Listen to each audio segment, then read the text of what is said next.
Lincoln City are your overall leaders out in League One as Fleetwood Town decide to change their manager. But what's going to happen in the next round of matches? We'll take a little look next.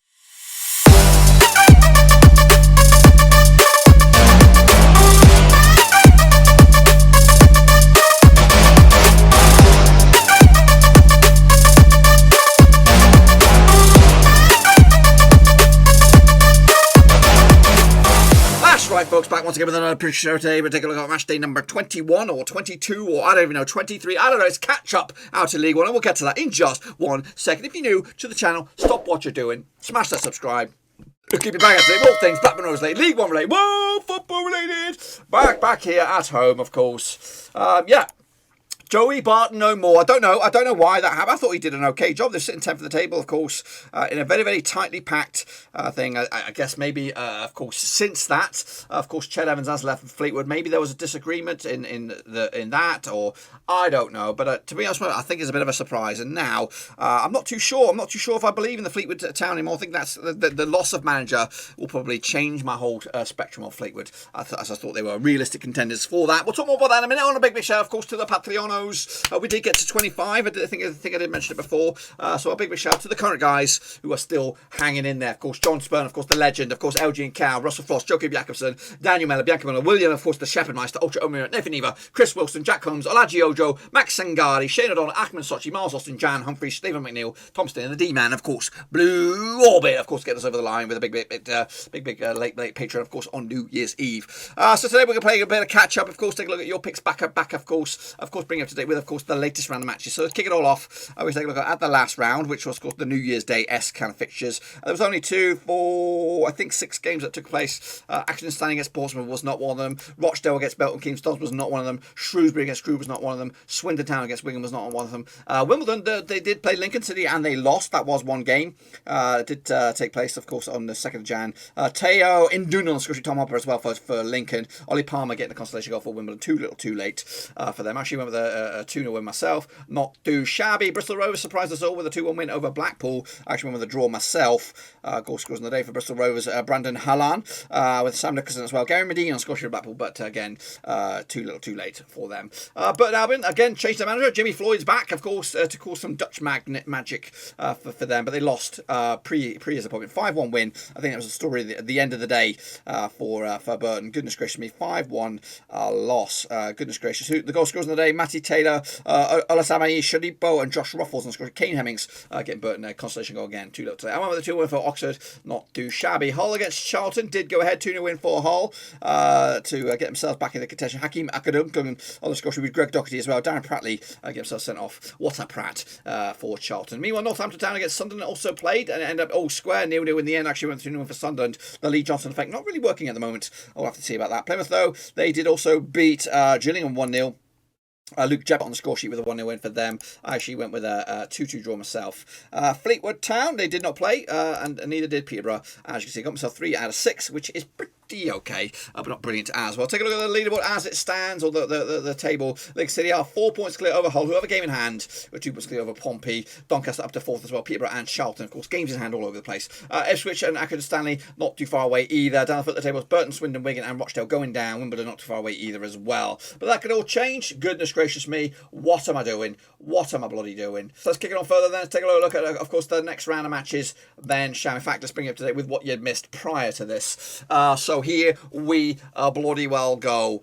Then kicking off forward, of course, this is a recap of the games that took place on the 26th and maybe before. Look at that. You just pause the screen. But anyway, 0-1, you're straight face down, 2-4 straight face go. 5+, you're in the top bins. Here we go. Aaron Stringer, you did well done to you. Chris Hain also did okay. Steffi SC, Jacko also did good. Shepherd also kicked ass. Ultra Owen, well done to you. Of course, Oliver Army, he did okay. Olaji Ojo did good as well. Well done. Of course, Jonathan Sandman did bits. Oh, and Anarana did shite. Tom Stainer did shite, but it's okay. Nathan Eva, you also did good. Joachim Jakobsen also did very, very well. Well done, of course. Gaming Charlie did bits. Yakit Buster did poop. Simples did shocking. Okay did okay. Finn and Luke did bits. Russell Frost, well done, of course. Evil Genius, Hugo Loris did okay. Vincent Long did bits. And Om Esquivel did good, as did Lambie. Also did very, very well. This is your kingpin for this week. If your name's Simple, Yannick Bustler, Tom Rayner, or Tom Stainer and Arana, close your bloody eyes. As for the rest, Ivan Stringer is your kingpin. Wear the crown with glory for the second that you'll have it. Because, of course, we're going to bring you on to the next round of picks. Coming at you, Ultra Owen Murat, Oliver Army, Nathan Eva, Vincent Long in your top 5. The top 3. Your bronze medalist, your silver medalist right there.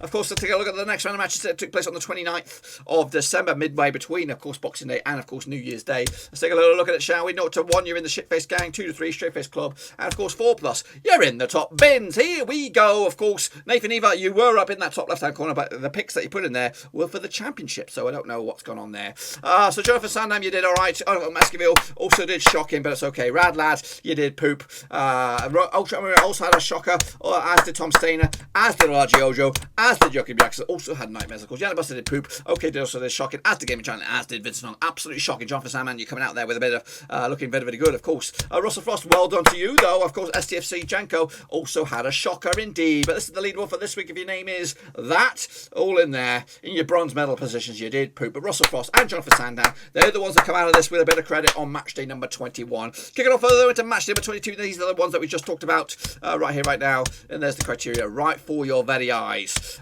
So Chris Hayne, you did okay. STFC Janko, not too bad. Gaming Channel did a bit. Ultra Omarino, well done, of course. Oliver Army, you did okay. As did Anna Rana, as Tom Stainer kicked ass as well. As did Shepherd, also did very, very well. Okay, he did okay. Olaji Ojo did good. Escamille also did very, very good. Yannick Buster did bits. And Jonathan Sandham also did very, very good. Much difference from the previous one. Vincent Ong did good. Joachim Jackson, you did good, as did Russell Frost. Well done indeed. Of course, I got to look at the leaderboard for this week. Of course, a lot of you guys did okay, but with just 2. But your kingpins this week, again, Jonathan Sandman and Russell Frost, kicking ass and taking names. Kicking ass and taking names. Of course, let's take a look at the overall leaderboard. Of course, 3 match days squished into 1. This is what the overall leaderboard looks like. If your name is the D-Man, don't look. Do not look. As for the rest, though, here is your leaderboard. Russell Frost, kingpin right now. Joachim Jackson also did good. STSC Jenko in your bronze medal position. Escamille, Jonathan Sandman, make up your top 5. But again, we're just breaking the back of this, of course, if the season was to go continue anyway. Hopefully it does. But yeah, currently Lincoln lead the charge. But of course, in this, Russell Frost is your man. Respect him. Respect where respect is due. And he is your current kingpin right now. Let's take a look at, of course, the next round of matches, which is a sporadic bunch of games starting on the 8th, which I think is the Friday, and then we have a whole bunch of games on the 9th. It's just a selection of 4. I think there is one more game in here. I think it's Sunderland taking on Hull. I haven't got it in there. I'm going to verbally call it, so just bear that in mind when you put your own picks in, of course. And then we're going to wrap it up with another game, which is next week, Charlton 2nd. So then the next time you see me, it'll be after that for this. So kicking off further then, Accrington, Stanley go to Charlton, of course, the Valley on Friday. Of course, they played each other in the past 4 times, 2 wins for Charlton, nothing for Accrington, and no draws. Last time out in Charlton, 1-0 win for Charlton back in January 2019. Of course, remember this time last season, Carl and Grant on the score sheet, Lyle Taylor and Jonathan McSeed got themselves sent off for the respective teams. Charlton have actually conceded at least 2 goals in the last 4, and Accrington have actually scored at least 2 goals in the last 4 away. Accrington actually defeated 9 last 10. And they come into this just a 1 defeat the past 4. That 1 defeat was against Wigan, 7-0 Thriller, of course. Meanwhile, just 1 defeat the past 5 for Charlton. That was against Hull the other day. So 2 teams looking to continue the good bit of form. Again, a lot of these games, I don't know if they will go ahead. I don't know. It's just very hokey-did. 27-20 for Charlton for the odds. 12-5 is your draw. 50-8 is your Accrington. Accrington coming to this in 8th spot. But a win for them. They could go 4th in the table. Charlton coming to this in 6th. And win for them. They could go 3rd in the tier. I've gone with Charlton on this one for the 2-1 win in the end. Goodness gracious me. Kicking on further, though, we have Rochdale taking on Crewe. Let's take a closer look at this one then, shall we? Rochdale up against Crewe. They played each other in the past. How many times, according to my knowledge, they played each other? 15 times. 5 wins for Rochdale. 7 wins for Crewe and 3 draws. But the last 6 sees 4 wins for Rochdale, 1 for Crewe and 1 draw. Last time out in Rochdale was a 2-2 draw back in 2016 in League One. Rhys Bennett on the score sheet. Joe Bunny, of course, Marcus Habert and Ryan Seager on the score sheet for Crewe in a 2-2 draw. Rochdale actually failed to win the last 7 matches at home, was Crewe undefeated in the last 6. They come into this winning 3 of the past 4. They did draw against Fleetwood the other day, back in Boxing Day, I should say. Just 1 win in the past 4 for Rochdale. That was a final demolition of Wigan at the DW. Look at the situation out in the bookies on this one. Do we have bookies odds? We may have bookies odds on this one. I cannot see it, though. I cannot see it. I can't see it, pal. So I don't know if this game goes ahead or not. I really don't.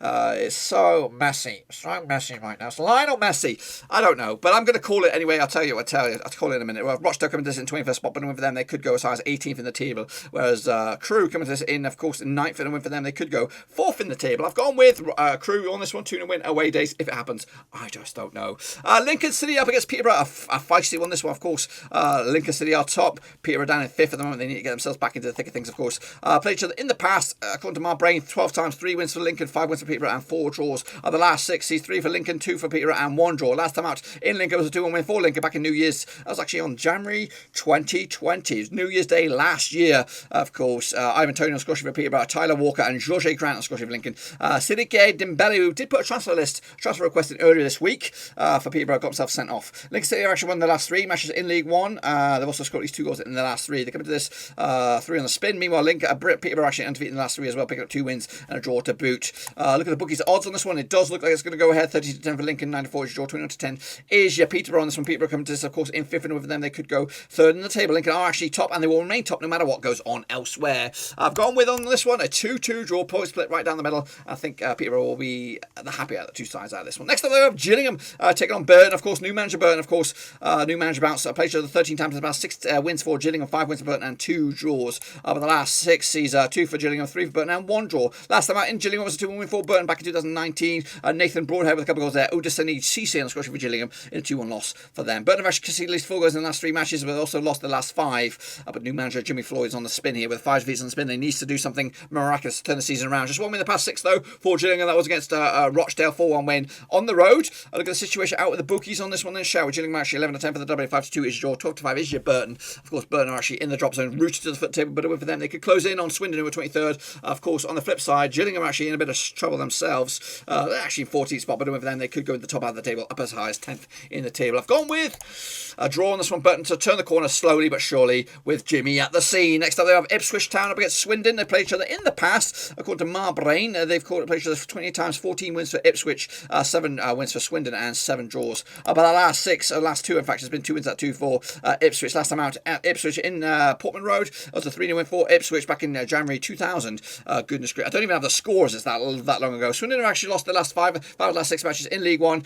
They've also conceded at least 2 goals in the last 8 of the line last matches. They've lost 4 of the last 5. Picking up the one positive was against Charlton with a 2-2 draw. Meanwhile, Ipswich coming to this, just 1 defeat the past 4. That one defeat was against Portsmouth back on the midway through the month of December. They haven't played since the 15th of December, and that was a 2-1 win over Burton. They're coming to this though with the go ahead 4-3 on for Ipswich. 11-4 is your draw. 10-3 is of course 10-3 is, of course, your Swindon. Swindon coming to this, of course, 23rd in the table, but win for them, they could go as high as 21st. Ipswich coming to this in 7th with a couple of games in hand, and win for them, they could go as high as 3rd in the table. I've gone with, on this one, 3-0 win for Ipswich to put them right back into consideration. And then, into the final 1 or maybe 2 here, we have Charlton up against Rochdale, supposedly taking on place on the 12th, which will be Tuesday.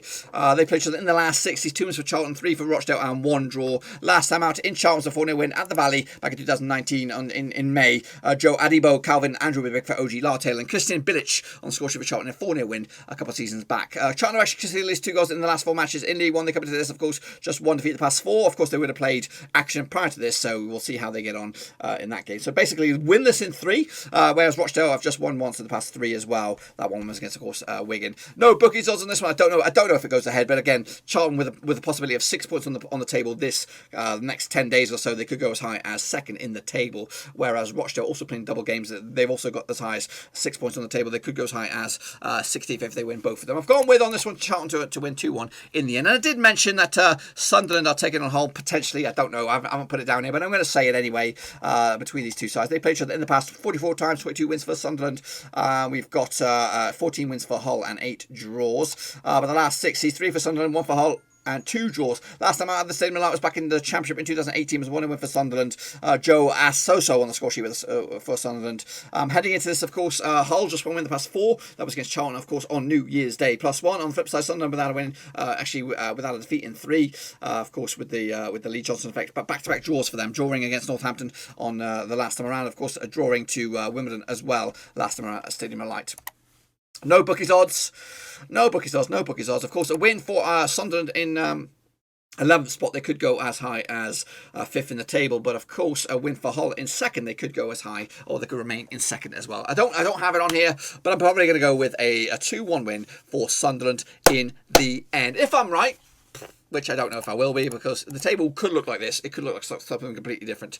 It could, I don't know, Sunderland would be a little bit further up the table. They would be up to 9th in the table, I think. But regardless, like I say, will be your leaders no matter what. I've got them drawing anyway. But of course, Charlton, your biggest movers. At the foot of the table, Burton, Swindon, Wigan and Rochdale going down. Again, it is a bit of a mess, League One at the moment. I don't know what's going to go ahead, what's not going to go ahead, and what will be postponed between now and then. But again, be sure to get your picks in anyway, and hopefully that brings us bang up to date with League One. Of course, be sure to give the video some love and smash that thumbs up, smash subscribe, and I'll see you all very, very soon, of course, with our next round of matches whenever they come around. Of course, if you want to support chat in another way, check out the links down below: Twitter, Twitch, Facebook, and of course Patreon if you want to become the latest member of the gang, and that is also on this on the table for you. Until then, though, I'll see you all very, very soon. Until then, I'm out.